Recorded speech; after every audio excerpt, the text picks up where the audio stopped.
म्हणजे आयुष्यभर ज्या गोष्टीसाठी मी तुझ्यावर राग धरला ती गोष्ट तू केलीच नव्हतीस। अरे मग एवढं खोटं का बोललास माझ्याशी? नवरे घाबरले की खोटं बोलतात। विचार श्रीला। हो म्हणजे मी पण बोलतो बऱ्याचदा खोटं जान्हवीशी। फार काही भूषण आहे ना याच्यात? नाहीये, पण जान्हवी इतकं मनाला लावून घेत नाही, समजून घेते ती।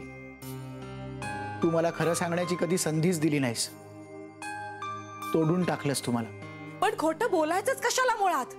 आणि इतकं मोठं?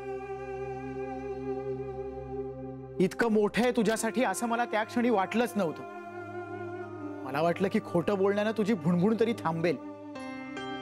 तुझ्या आत्ता कबूल करण्याने माझ्या आयुष्याचे नुकसान झालंय ते नाही भरून निघणार। तो माझा दावाही नाहीये, मला फक्त माफी मागायची होती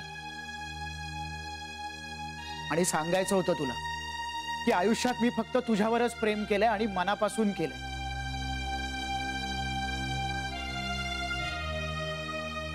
मला माहितीये मला पाहून तुझा पारा चढतो, निघतो मी।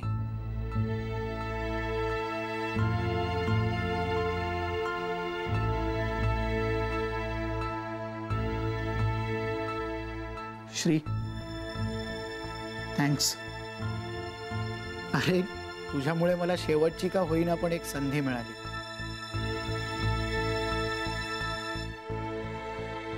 Thanks, thanks a lot.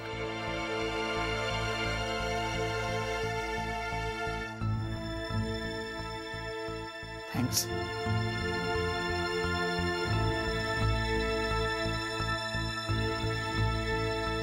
Happy anniversary Kaveri. आज आपल्या लग्नाचा 18वा वाढदिवस आहे। 18 वर्ष झाली नाही आपल्या लग्नाला। आपलं लग्न संज्ञान झालं पण आपण नाही झालो।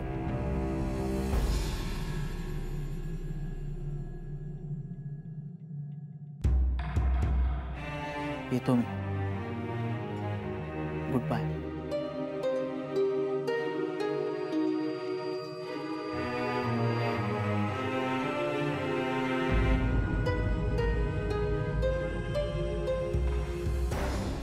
तू आणलं होतस ना त्यांना? जा ना, त्याला अडव ना, मग थांबव ना। हे आता माझ्या हातात नाहीये श्री। बेबी आता ते जात आहेत, प्लीज थांबव त्यांना। ते आत्ता गेले ना तर परत येणार नाही, प्लीज थांबव त्यांना। बेबी हत्या आणि प्रत्येक नवरा कधी ना कधीतरी खोटं बोलत असतो। एवढा मोठा?